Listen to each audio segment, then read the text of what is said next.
Problem 7-11 से start होते हैं। मैं आपको 7-12 वेरिएबल ग्रोथ की करवा रहा हूँ, तो बाकी फिर इजीली हो सकती हैं। तो ये जो प्रॉब्लम है इसमें सबसे ज़्यादा ग्रोथ रेट चेंज होता है। पहले क्वेश्चन रीड कर रहा हूँ। Home palace hotel industry is entering in 3-year remodelling and expansion project. The construction will have limiting effect on earning during that time, but when it compare, it should allow the effect on earning during that time. But when it complete, it should allow the company to enjoy improved growth in earning and dividend. Last year company paid dividend 3.40. Last year dividend ये आपका D naught है। Problem 7-12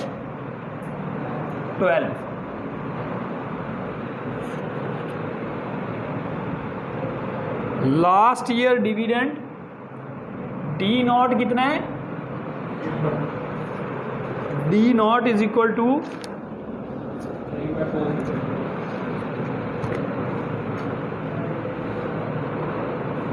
3.40.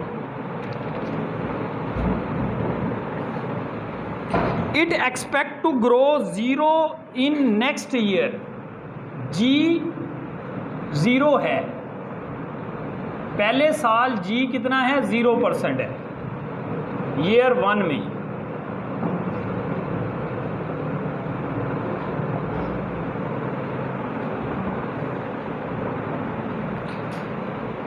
In year 2 and 3 5% growth is expected.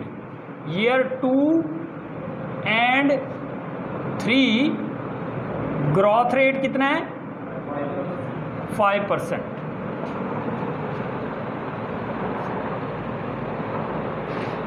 And in year 4 15%।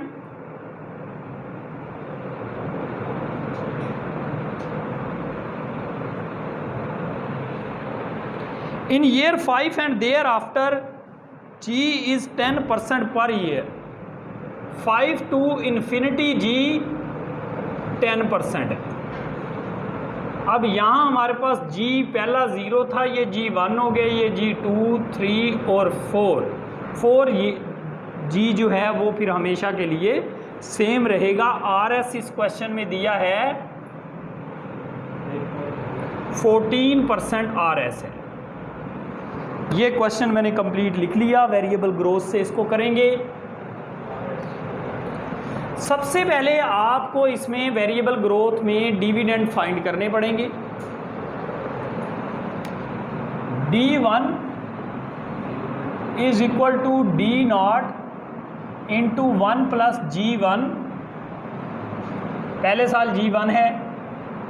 D2 is equal to D1 into 1 plus G2, दूसरे साल G2 हो गया। D3 is equal to D2 into 1 plus G2 2, तीसरे साल और दूसरे साल G2 है। ठीक है। D4 is equal to D3 into 1 plus G, अब 3 आएगा। D5 is equal to D4 into 1 plus G4। अब हम ये डिविडेंड फाइंड कर लेंगे। D1 is equal to D naught है 3.40 इंटू 1 प्लस G है 0, तो ये D1 भी 3.40 ही रहेगा। क्योंकि ग्रोथ रेट 0 है तो डिविडेंड ग्रो नहीं किया, जो बेस था वही आज है। D2 is equal to D1 कितना है? 3.40 ही रहा। 1 प्लस 1.05 को इससे मल्टीप्लाई करने 0.05 को ऐड करके तो D2 आ जाएगा। कितना है D2?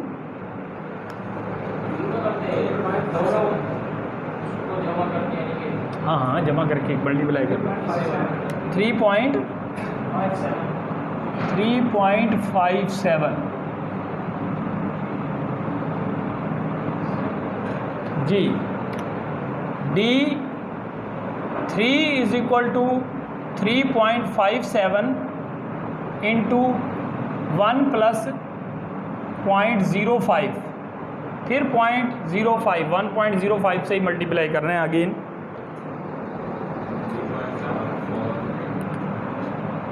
3.748,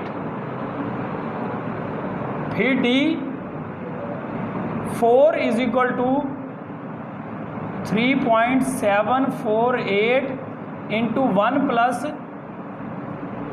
0.15। G3 कितना है 15%, तो 0.15 हमने लिखा है। 4.310। D5 is equal to 4.310 into 1 plus 0.10।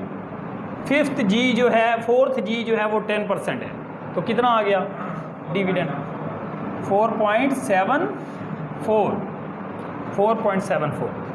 अब आप ये चीज़ देखें कि हमें D5 नहीं चाहिए, बल्कि हमें तो D5 टू इन्फिनिटी चाहिए। D5 टू इन्फिनिटी का क्या फार्मूला है? ये क्वेश्चन बहुत अहम है पेपर पॉइंट ऑफ व्यू से। D5 टू इन्फिनिटी का फार्मूला है लास्ट वाला dividend D5 divided by RS minus last वाला G4। आपके क्वेश्चन में जो लास्ट पे G होगा, जो लास्ट पे डिविडेंड फाइंड किया है, वो इस फार्मूले में आएगा और RS आएगा। D5 है 4.74 डिवाइडेड बाय RS कितना है 14.14 माइनस G 10%, 0.10। कितना आ गया आंसर? डिवाइड कर दें 0.04 से डिवाइड कर दें।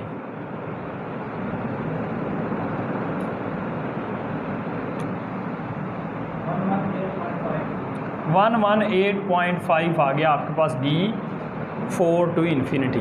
ये बात क्लियर हो गई। D5 to infinity. अब हमें प्रेजेंट वैल्यू निकालनी है इसकी। ईयर, ये यहाँ तक आ रहा है वाइट बोर्ड, ठीक है। Years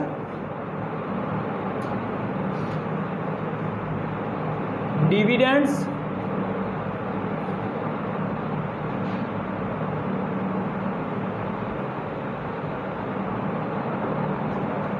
present value of common stock, नहीं, इससे पहले डिस्काउंट फैक्टर,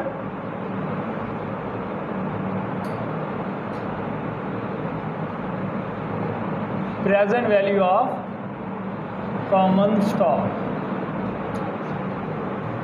ईयर 1 पर डिविडेंड कितना है 3.40, ईयर 2 पर 57, 3 पर ये है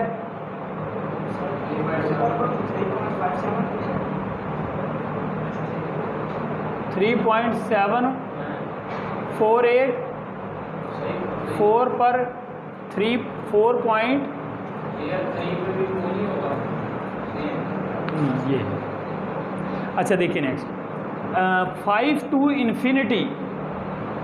आपने गलती नहीं करनी, ये 5 वाला डिविडेंड नहीं लिखना, ठीक है। 5 टू इन्फिनिटी वाला लिखना है, 5 ईयर नहीं है, 5 टू इन्फिनिटी ईयर है। तो हम ये डिविडेंड लिखेंगे, ये नहीं लिखेंगे, वो फार्मूले में चाहिए था इसलिए निकाला। 118.5। अब ये डिस्काउंट फैक्टर 14% पर आपने 1 प्लस 0.14 मोड माइनस n, पहले साल n 1 रखोगे, दूसरे साल 2, तीसरे साल 3, चौथे साल 4, इसी तरह से फैक्टर निकालोगे। तो पहला फैक्टर आपके पास आ जाएगा 1.14 मोड माइनस 1, तो ये फैक्टर हमारे पास आया जी 0.877।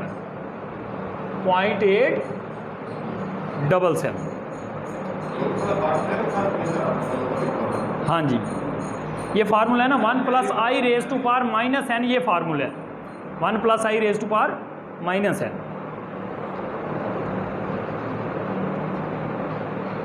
दूसरा आ गया 0.769,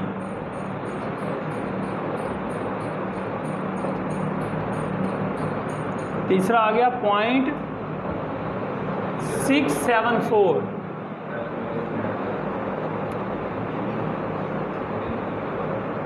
चौथा फैक्टर आ गया 0.592। इन्फिनिटी का कोई डिविडेंड नहीं होता, इन्फिनिटी पर प्रीवियस डिविडेंड लिखा जाता है। जो प्रीवियस डिविडेंड आया वही आपका इन्फिनिटी में लिखा जाएगा, इन्फिनिटी का अलग से कोई डिविडेंड नहीं होता। तो इसको मल्टीप्लाई कर देंगे, 3.40 मल्टीप्लाई बाय 0.877, तो ये आ गया 2.982, 3.57 मल्टीप्लाई बाय 0.769, 2.745, हाँ जी, 3.748 मल्टीप्लाई बाय 0.674, ये आ गया जी 2.526।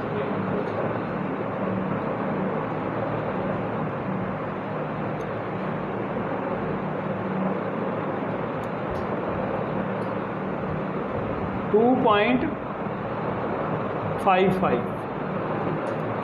118.5 multiply by 0.592, 70.152 present value of common stock. इसका टोटल कर लेंगे तो ये 81 पॉइंट समथिंग आ जाएगा, ठीक है, 81 पॉइंट समथिंग आंसर आ जाएगा आपका। ये बात क्लियर हो गई। सबसे पहले आपने क्वेश्चन को रीड करते हुए देखना है जी, डी नॉट उसने दे दिया आपको 3.40, ठीक है। ईयर 1 पे उसने कहा था जी 0 है, ये पहला जी दिया। फिर उसने कहा 2 और 3 ईयर में जी जो है वो 5% है, ये सेकंड जी दिया। हमने कहा ये जी 1 है और ये जी 2 है। फिर उसने ईयर 4 पर जी दिया 15%, हमने कहा ये जी 3 है। फिर उसने कहा 5 to इन्फिनिटी जी जो है वो कितना रहेगा 10%, हमने कहा ये जी 4 है, ठीक है जी। RS 14% दिया हुआ था। पहले हमने डिविडेंड निकाले हैं, 5 तक डिविडेंड निकाल लेने हैं जहाँ तक इन्फिनिटी जाता है। फिर इन्फिनिटी डिविडेंड निकालना है, लास्ट वाला dividend divided by RS minus last वाला जी, जो भी आपके क्वेश्चन में बनेगा लास्ट वाला जी।